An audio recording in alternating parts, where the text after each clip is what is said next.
Pues nada, buenas tardes a todos. Me llamo Antonio Garrote y voy a haceros esta pequeña charla que se titula Lecciones aprendidas en Advergaming.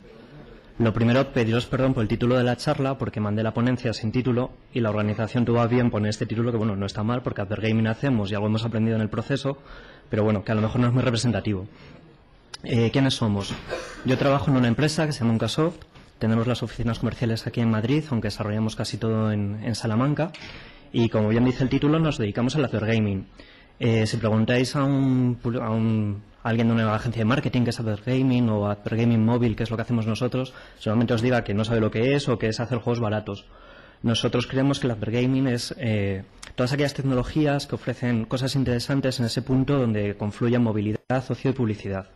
Tenemos nuestra propia solución de Advergaming que se llama Advergaming on the Fly o AOF, que básicamente es un sistema que intercepta peticiones a aplicaciones Java o Flash, manipula su bytecode y entrega la aplicación modificada al cliente. Esas modificaciones pueden ser muchas, de muchos tipos, desde insertar publicidad, por ejemplo, modificar los contenidos del juego, las imágenes o incluso transformar las capacidades del juego o la forma de jugar. Bueno, esto podría ser un Uncasoft hace un año. Había una gigantesca masa de código Java y, como en los bollitos, pequeñas trazas de Python alrededor, pero vamos, creo que no es el típico proyecto en el que mucha gente de la conferencia Rails quería trabajar. Es código Java que además manipula bytecode Java. Sin embargo, en los últimos meses AOF ha evolucionado y hemos tenido que enfrentarnos a hacer cada vez más cosas web. Algunos ejemplos de los desarrollos que hemos hecho en este año han sido, por ejemplo, nuestra API de servicio REST. Ahí veis cómo se consume el Atom, que expone las capacidades de modificación de AOF de una forma programática. Esta parte la hemos hecho en Merv, que va camino de ser el otro gran framework de desarrollo web sobre Ruby y que a mí personalmente me gusta mucho. Me parece que tiene todas las cosas buenas de Ruby y le quita todo lo que le sobra para cierto tipo de proyectos. Sobre esta capa de servicios web hemos hecho también un cliente ligero Ajax, parecido al que han presentado antes. También está hecho con Flex y ahí puedes ver, por ejemplo, un ejemplo de modificación que se está dando soporte a un nuevo tipo de controlador a un juego. De hecho, está hecho en Flex 3. Quizás si hubiésemos empezado el desarrollo ahora estaríamos utilizando JavaScript, Sprout Core o Cappuccino, pero cuando empezamos era la que creíamos que era la solución más madura. Y por supuesto también estamos haciendo web como este portal de descargas gratuitas que utiliza las capacidades de AOF de insertar publicidad para ofrecer descargas gratuitas y tiene soporte para comunidad y este tipo de cosas, que está hecho por supuesto en Ruby on Rails. Entonces, si ahora llegamos hasta el presente, nos hemos encontrado con que Uncasoft se ha transformado. De tener casi todo el código Java, de repente tenemos una maraña de lenguajes. Sigue estando Java y Python, pero también hay Ruby, hay ActionScript y otro pequeño número de lenguajes donde te puedes encontrar de todo, desde Perl hasta Lisp.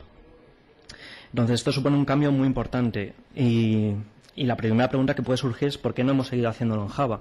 Y supongo que la respuesta ya la conocéis todos. Es sobre todo una cuestión de productividad. Somos una empresa muy pequeñita que nos movemos en un mercado muy competitivo con empresas muy grandes, con muchos desarrolladores y recursos. Entonces, no es que no nos guste Java, es que no podíamos permitírnoslo. Si somos menos corriendo, tenemos que ir todos más rápido. De todos modos, por mucho que quisiésemos haber empezado a hacer cosas en Ruby o en otro tipo de lenguajes dinámicos, habría sido imposible hacerlo si no llega a ser por JRuby, que es un proyecto que apareció ya con fuerza casi providencialmente hace un año aproximadamente. JRuby ha supuesto un cambio total en Uncasoft, no solo en la tecnología, sino también en las herramientas y, por supuesto, en las personas que estamos en la empresa.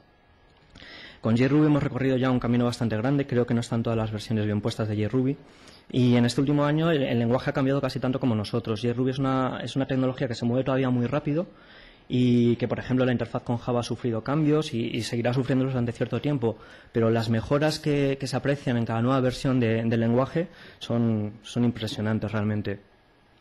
El camino no ha sido fácil, por supuesto. Hemos tenido que afrontar distintos tipos de dificultades. El primero, y que era el más evidente cuando empezamos, era desde luego el rendimiento. Cuando empezamos a utilizar JRuby en la versión 1.03 había estudios por ahí que decían que sirviendo una petición Rails era hasta un 50 o 70% más lento. Sin embargo, hoy en día la situación ha cambiado mucho. Esta es, por ejemplo, una comparativa de lenguajes que seguro que conocéis, el Shootout, que muestra que JRuby ahora mismo, por ejemplo, en algunas pruebas es más rápido que Ruby, es incluso más rápido que Perl y PHP y se acerca a Python. La contrapartida, por supuesto, es el consumo de memoria, que como hemos visto, por ejemplo, en la conferencia de Jacobo esta mañana, con 256 megas de RAM no te da para hacer demasiadas cosas. El otro gran problema que hemos tenido, y este sí que quizás es más importante, es las gemas nativas y el soporte para plugins. Cuando programas en CRuby muchas veces no te das cuenta de la cantidad de código C que estás ejecutando por debajo. Sin embargo, cuando empiezas a utilizar JRuby te das cuenta que gemas que son imprescindibles de repente dejan de funcionar. Estoy hablando, por ejemplo, del depurador. En las primeras versiones el depurador no funciona y es una cosa que se va rompiendo periódicamente. La última, la 1.1.5, volvió a romper el depurador. Pero hay otro tipo de gemas, por ejemplo, RMagic tampoco está soportado, tiene soporte nativo. Si queréis utilizar MERF, por ejemplo, Datamapper tampoco está soportado por JRuby. Entonces, para muchas de estas gemas hay alternativas nativas en Java. Por ejemplo, RMagic lo estamos utilizando nosotros, utilizando ImageVoodoo. Pero en otros tipos de situaciones no nos ha quedado más remedio que crear nosotros nuestra propia solución, porque no hay una alternativa ahora mismo. Por ejemplo, en la parte de profiling hemos escrito nuestra propia biblioteca de profiling. Pero bueno, a pesar de las desventajas que os he comentado, yo creo que las ventajas son mucho más considerables que los inconvenientes. La primera ventaja, y que es evidente, es la disponibilidad de hardware de bibliotecas Java para casi todo. De hecho, yo creo que una aplicación Rails desarrollada con JRuby ahora mismo puede hacer muchas más cosas que una aplicación CRuby normal. Algunas cosas que usamos, por ejemplo, y que pueden ser curiosas, es Weka, que es un framework de minería de datos bastante conocido y que lo estamos usando y nos permite hacer cosas bastante curiosas y graciosas. Por ejemplo, también Apache, o sea, algo tan tonto como utilizar las bibliotecas de Apache para procesamiento de XML suponen una ventaja de rendimiento brutal. Pero quizás lo más importante de esto es que si intentas empezar a utilizar Ruby en un entorno empresarial Java, es imprescindible reutilizar el código Java que ya hay. Si no, su aplicación, por ejemplo, en nuestro caso, no habría sido viable. Y un caso concreto es, por ejemplo, Gurf, que es una base de datos de dispositivos bastante conocida. Existe versión para acceder a Gurf Java y Ruby, pero nosotros teníamos ya bastante código Java que extendía las capacidades de Gurf y lo hemos reutilizado tal cual.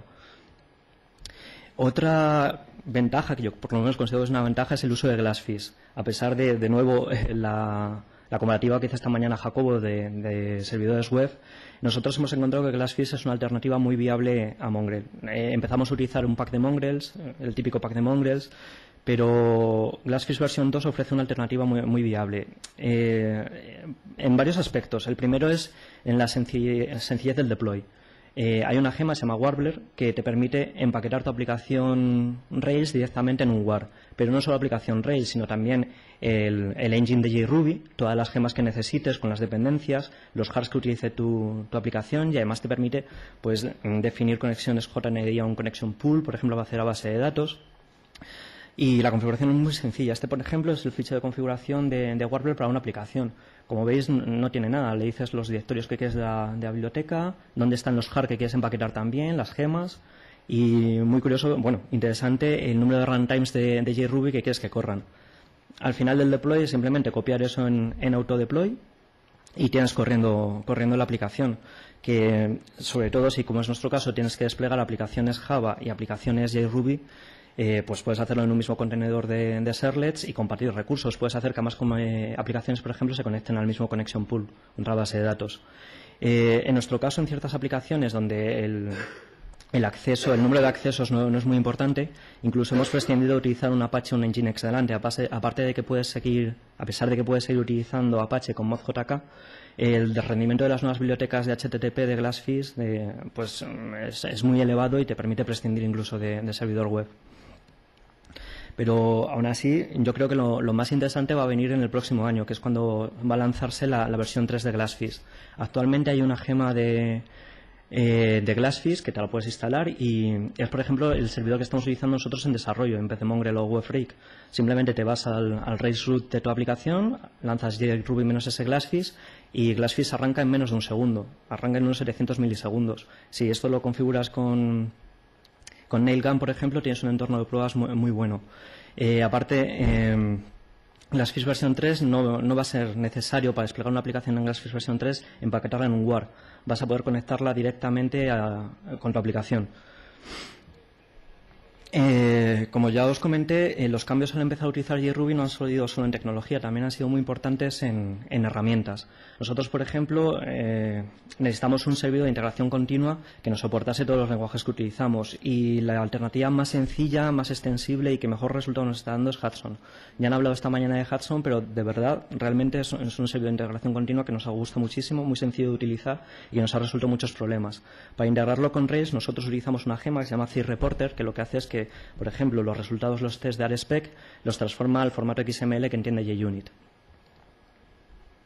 Pero bueno, no es solo JRuby el que se beneficia con la integración con Java. Java también se convierte en algo más tolerable gracias a JRuby. Un ejemplo muy tonto de cómo puedes mejorar tu experiencia con Java con JRuby es utilizar Capistrano para hacer los despliegues. Capistrano es extensible y es trivial hacerle responsable del despliegue en el Tomcat o en lo que estés utilizando. Pero existen alternativas que están apareciendo ahora y que son muy interesantes. Una de ellas es Builder, que es un proyecto que está todavía en el incubator de la Fundación Apache. Hay varias personas del core de JRuby involucradas y es una especie de Rake para Java. De hecho, está construido sobre Rake. Pero se integra con Ant y con Maven, y es trivial definir tareas Ant, consumirlas, y ofrece un solo entorno para configurar y gestionar tu proyecto, tanto las partes Java como las partes JRuby. Esto te abre un montón de puertas. Por ejemplo, ¿por qué no utilizar las migraciones de Active Record para controlar tu base de datos en la aplicación Java? O utilizar RSpec para testear las clases Java. Un ejemplo de una cosa que estamos haciendo nosotros es para testear los tests de integración de Flex. Estamos utilizando RSpec Stories combinado con Flex 3 y una gemita que se llama FunFX que te permite hacer programáticamente las partes de Flex. Bueno, y por último, la última pata que nos queda era los desarrolladores. Quizás es la más complicada. Hacer que un equipo de desarrollo Java empiece a desarrollar JRuby es un cambio bastante importante. Y existen distintos tipos de dificultades. Hay unas dificultades tecnológicas, por supuesto. Quieras o no, Ruby es un lenguaje con las características dinámicas muy marcadas, que a un desarrollador Java al principio le cuesta mucho entender. Bueno, depende. Las bibliotecas de Arrays, Hash, Enum son bibliotecas muy funcionales que no difieren también de las típicas formas de iterar y de programar en Java. Y luego en Ruby está este gusto por la metaprogramación y los lenguajes específicos de dominio que hacen que muchas veces el programador Java se sienta perdido y no sabe muy bien dónde está definida esta función o dónde viene este objeto, si realmente este objeto se crea en tiempo de ejecución, etcétera. Pero quizás son más importantes las diferencias culturales, porque alguna vez un compañero mío dijo que Rails era un framework de sentido común, y hay un tipo de prácticas que están muy extendidas entre la comunidad de desarrolladores Ruby que cuando empiezas a abrazar Ruby como tecnología tienes también que adoptar, que son buenas, pero que dependiendo del entorno en el que te muevas en Java normalmente no están asumidas. Yo tuve la suerte que, por ejemplo, en Uncasoft sí que se hacía mucho hincapié ya en el testing, entonces fue muy fácil alguien que está interesado en el testing que empezase a utilizar el spec. De hecho, lo agradece, pero aún así son diferencias que hay que tener en cuenta. Y bueno, pues por mi parte, nada más. Quizás comentaros un poco el futuro, hacia dónde queremos ir con AOF.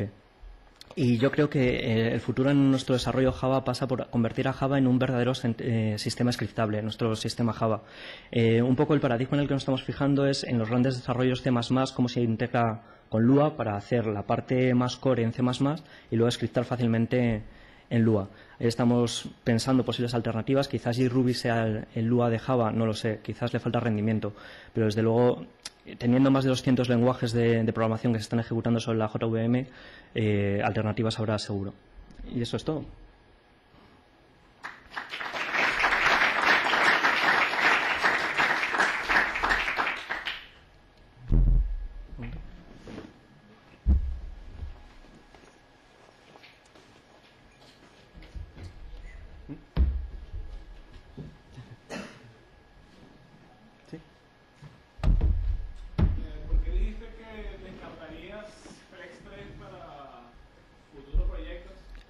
El Flex 3 es muy maduro, tiene cosas muy buenas, pero ahora están apareciendo todo tipo de lenguajes, de frameworks enteros JavaScript que yo creo que van a tener más recorrido. Y si te das cuenta, por ejemplo, te vas fijando lo que hacen los desarrolladores de navegadores, el interés que hay por JavaScript está creciendo, es el momento de JavaScript, yo creo.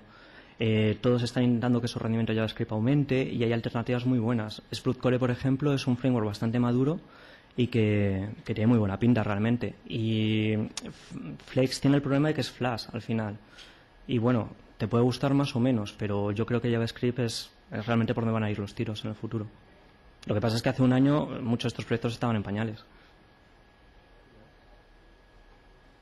Sí.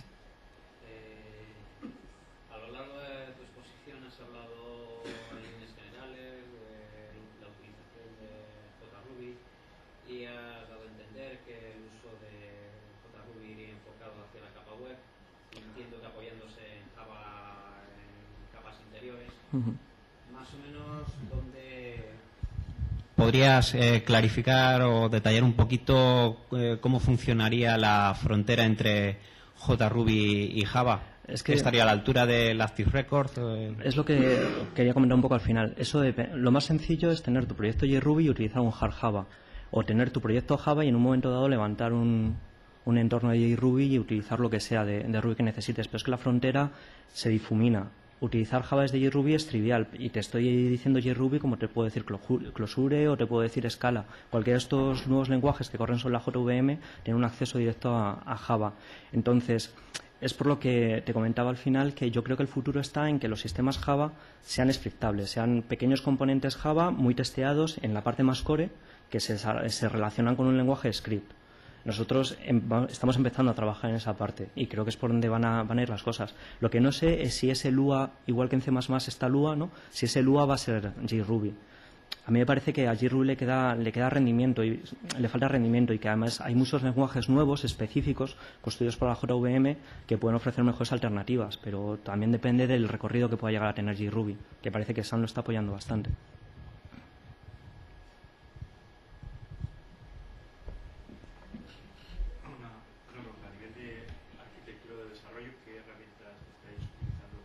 Desarrollo, esa es una buena pregunta porque los desarrolladores Java tienden a usar pues o su Eclipse o su NetBeans. NetBeans, por ejemplo, es una alternativa muy buena porque tiene un muy buen soporte para JRuby, pero también para Glassfish, etcétera. Eclipse yo utilizo Emacs para todo, entonces no lo sé, pero Eclipse la verdad es que no sé decirte ahora mismo Eclipse. Hace tiempo existían plugins como Rails que luego se ha convertido en Aptana, pero no sé hasta qué punto se integran con JRuby. Digo, en el mundo Java lo que he visto que está mejor integrado es NetBeans.